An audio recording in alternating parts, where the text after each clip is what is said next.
Video on something that I just want to have faff around with. So, this is the second video that I'm going to have that came from the same source. So I was watching a video on hard times food. So when times are really hard, there's certain foods that people kind of eat that are nutritious and yet cheap and kind of easy to cook and all those type of things, and utilizing leftovers and things that you've got around and all that kind of stuff, and cheap ingredients, which I tend to like those type of things anyway. But it seems a little bit more apt at the moment because the world is taking a turn for the worst again, isn't it? So it all depends when this video is coming out.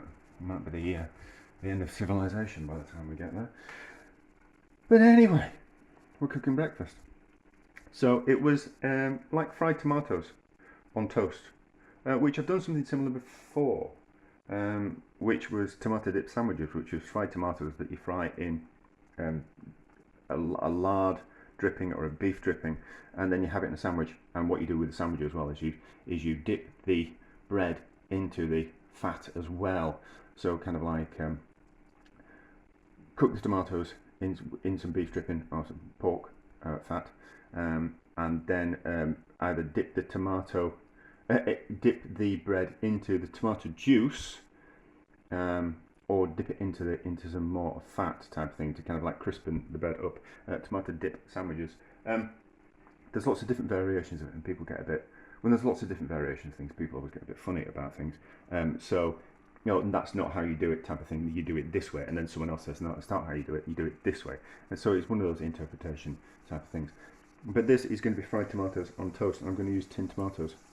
I'm just going to utilise what we've got around the house. So I cooked some cooking bacon yesterday. Is that a bit more fat? That's a bit more fat. So you cooked some cooking bacon yesterday. Just poached it in a little bit of water. I tend to find it a little bit salty. So just by poaching it in the water, it releases some of that salt, makes a bit of a nice stock to make soups out of, but also gets rid of some of the salt out of the bacon, and also tenderises it as well, because some of these chunks of cooking bacon are more like gammon steaks than they actually are bacon. So, but also because it's a cheaper cooking bacon, there tends to be a lot of fat that comes out of it. So this is the fat. We're going to render this down, and then we're going to use that fat to crisp up some bread. It's not going to be fried tomatoes on toast. It's going to be fried tomatoes on fried bread. So we're going to render some of the fat. We're going to render some of the fat. We're going to render all the fat out of these, out of this bacony fat.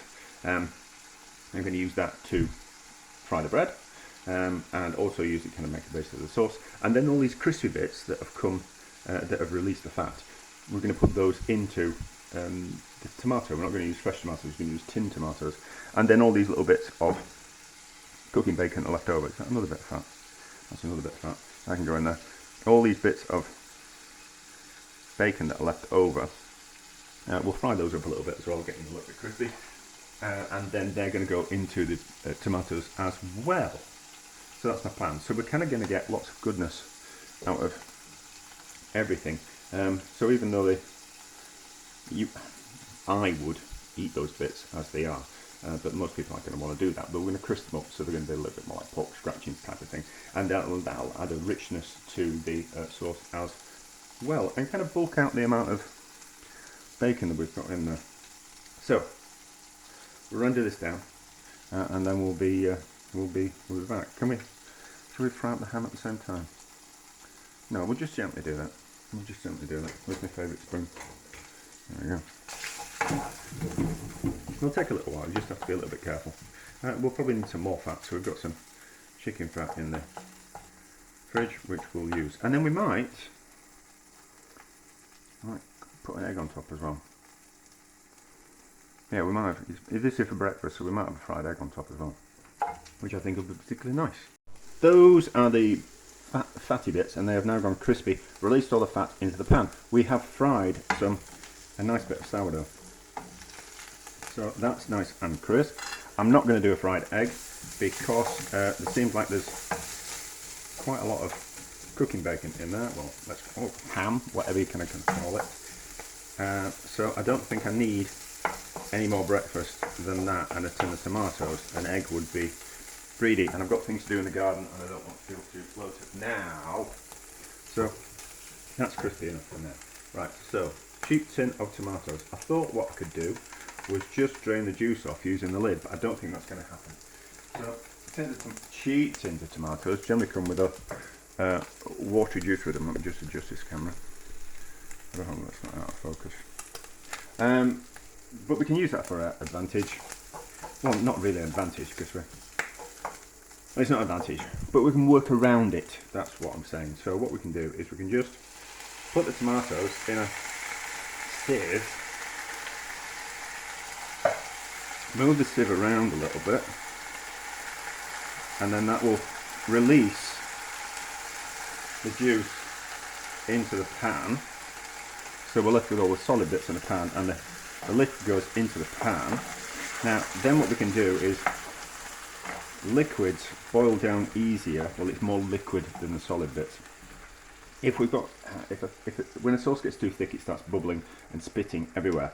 But if we reduce the liquid down first and concentrate the flavour, and that's just kind of a little bit easier to do, and also a kind of quicker process, because we're not heating up double the amount of tomatoes. We're heating half the amount of tomatoes and reducing those down, so therefore it takes quicker. Also, I have found that by saving some of the tomatoes back and adding them at the end of the sauce just to warm through at the end, it kind of lifts the flavour of a tomato sauce. So we get the concentrated element of tomatoes from the reducing of this liquid down, but then we get like a fresher, more tomatoey flavour from these bits of tomato, the solid bits of tomato that we're just going to heat through at the end. I'm trying not to. Oh, we can put that on there, it'll be fine. So pepper now, tightly on there so we get a fine amount of pepper. If that's loose, that thing there, we get bigger clumps of pepper. So depending on how you want your pepper to be is how tight or loose that little nut on the top is. So that like that. So finer the pepper, more intense it is,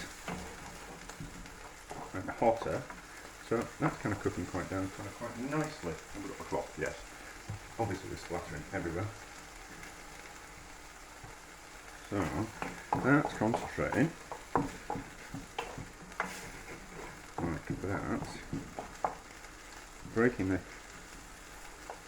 the ham down as well. Let's give it a taste. So certainly more than enough for one here. A bit of, do a couple of fried eggs. Certainly enough for two. Right, so take that down as far as we get. Right, that has now concentrated nicely, so just bit of something we don't want in the tomatoes. Oh, nearly burnt the plastic. So that entered there like that. I don't know why cheap tins of tomatoes aren't cheap tomatoes.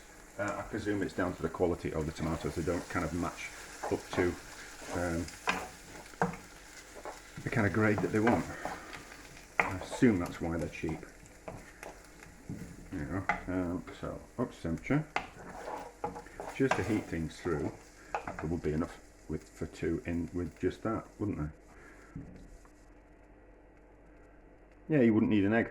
So there's enough for two in there, portion wise. Bit more pepper because we like pepper.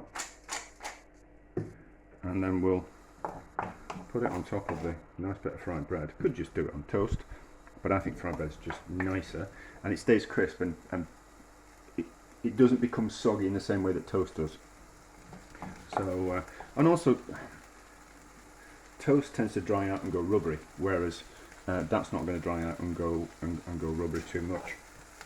So you can this is from the catering point of view much better to have a fried crouton or a fried bit of bread of something rather than sit something on a bit of toast, because you can do those up in advance and they're not going to deteriorate in quality. So to do toast, it just turns into rubber and then just kind of sogs into mush. So that's tend to why you have things like a fried crouton under a fillet of beef tornado, no, a tornado of beef fillet.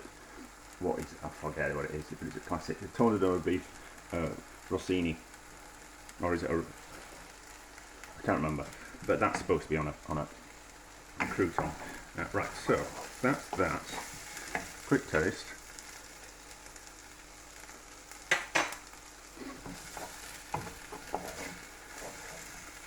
Doesn't need any more salt. It needs a little bit more pepper. Right, so I will plate up, take a picture, and then we'll give it a taste. And this is almost like a fast ragu, isn't it? So ragu, meat ragus take forever to cook, which is fine if you're in the house.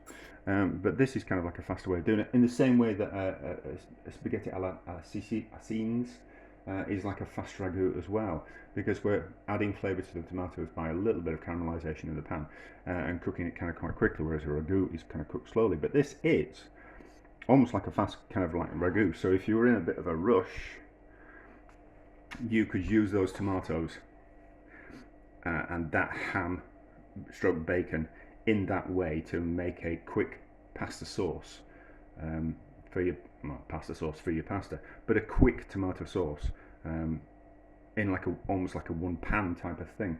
I wonder if we could actually do that. I wonder if we could do a one pan pasta. I probably already have done that video. Anyway, let's give it a taste. Let's see what we think. I think it's going to be nice because it's bruschetta, really, isn't it? So it's a fried bit of bread with tomatoes on and some bacon. It's prime breakfast food, isn't it? Of course, it's going to be delicious.